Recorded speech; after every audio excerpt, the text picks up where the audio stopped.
My mother was a remarkable woman, but I suspect that most of you already know that.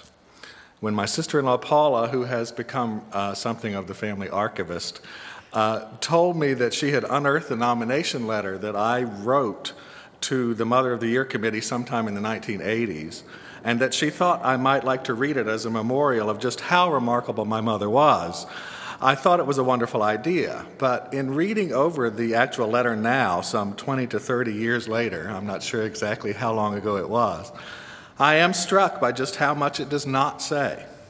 For while it is true that Bernice Moles was a wonderful mother, she was also much more than that. And before I read the letter, the same letter that I read from this very pulpit so long ago, I would like to tell you a few things about her that you might not know. One of the earliest things that I heard about my mother was a story that my grandmother often told. It seems that as a child, my mother often received 2 spankings whenever she was punished. The first one, as one might expect, was for whatever she had done that invited the discipline. The second, you might be surprised to hear, was earned because of what my usually unassuming mother said after receiving the first one. This was always a bit of a consolation for me, for as a somewhat, contentious child myself, it was comforting indeed to know that my mother was not, in spite of all appearances to the contrary, an angel. But there were not many of these stories, I am sorry to say. All indications are that she was a studious and hardworking girl, certainly, to paraphrase a saying, the child was the mother of the woman. My mother was born during the closing years of World War I in a very small, very rural community in Mississippi, which in spite of its small size was divided into 2 halves, East and West. Mom's half was West Enterprise. As one might expect, she grew up without electricity, without a telephone, and without indoor plumbing. And as a consequence, much of what I and my siblings know about rural life comes from her, for she was always eager to pass on stories about the way she and her family had lived. One of the most remarkable things about my mother is the degree of education that she was able to gain in spite of her background, first with her sister Mildred at Jones County Junior College and then at Mississippi Normal College, which later became the University of Southern Mississippi, and from which I graduated as well. This was no small achievement at that time, especially for a family with very little means, and I've always been especially proud that Mom had the fortitude and determination to push ahead as she did, and as so many might not have done. As far as I know, she was one of the very few members of her family who actually pursued a higher education, and at that time that was unusual enough for anyone of her community to do, much less a woman. Of course, World War II changed the fortunes and futures of many people who were alive at that time, and my mother was one of them. I would imagine that it was quite something for a woman who had never been farther from West Enterprise than Hattiesburg, Mississippi, to undertake the amount of travel that the war required of her. First, she undertook a lonely journey to Rapid City, South Dakota, to marry my father in 1944, just before his deployment to Europe to participate in the invasion of Normandy. When he returned to the United States later in the war, she followed him both to Texas and to California, and finally to Starkville, Mississippi, where he was studying at Mississippi State University, and where they began building their family at last. This was followed by 2 more moves, the first to Pittsburgh, where my father was employed by Westinghouse, and the second to Glen Burnie in about 1951. Aside from being a remarkable mother, she was also simply a remarkable person. In spite of all her early wandering and exposure to different environments, she remained a country girl at heart and took every opportunity to share her knowledge with her children and grandchildren. When he was very small, my nephew Clint once said, "All Mama wants to talk about is nature." And while that may have been true, and not of particular interest to him at the time, I've always been very glad that she was willing to tell or show me anything that she could about her life and all the lessons she had learned, particularly since the world has changed beyond anything my grandparents would recognize. Of course, this could lead to some strange situations, such as the time my brother-in-law and I were supposed to be helping her cut a dead limb out of a towering oak tree in her backyard, and I arrived a bit late to find David and my mother already set up. If you knew my mother, you will not be surprised to hear that she was the one who had climbed the extension ladder and was hard at work sawing the limb while sitting on it, of course. She was afraid of very little, it seems. This was a bit awkward for a squeamish person like me, but while I was the organist at this church, she used to brag about having caught 10 or 12 mice in the area in back of the nave when I complained about having been nearly scared out of my wits when a mouse ran under the pedal board during the service. I couldn't have done it. It was all I could ever do to climb back on the organ bench again. She did indeed know an awful lot about nature, and she wanted us to know it too. How many mothers would have stopped at a roadside farm to ask the farmer if her child could go into the cotton field so that they could see what it was like? Not many, I would guess, and I can tell you it wasn't nice.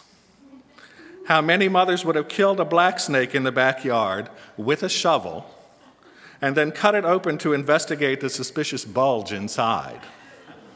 It was a mouse. There seems to be a pattern here. She was eternally curious whether it was about the birth process of guinea pigs or why some of the duck eggs in our incubator wouldn't hatch, and we were supposed to go right along with her curiosity. She was also a plainly handy person, something I definitely am not, and she could find a way to patch up or build almost anything she wanted. I suspect a lot of this handiness came from her father, who was a bit of the neighborhood jack of all trades. She certainly learned a great deal from him. This, too, could cause a few awkward moments, such as the time we were in colonial Williamsburg, and she launched into a lecture/discussion with a carpenter who was demonstrating the making of cedar shingles in the 18th century fashion, mainly because her father had made them exactly the same way in the 20th century. I'm sure I was embarrassed then, but now I am extraordinarily proud of her. Part of her legacy remains in much of the language and feelings that I evoked in my book, Porch Swing Stories, which I published in 2000. I'm only sorry that she was, by that time, unable to read the book that she largely inspired. For all her rural knowledge, she was still an educated woman of the 20th century, and while certainly not a feminist, she did have her own ideas about the relationship between the sexes, even though her innovations had always had decidedly practical applications. I'm almost certain that she was one of the first women to wear pants to church, but she had a good reason for it. She said, "I have to crawl around on the floor with babies and toddlers, and I'm not going to do it in a dress."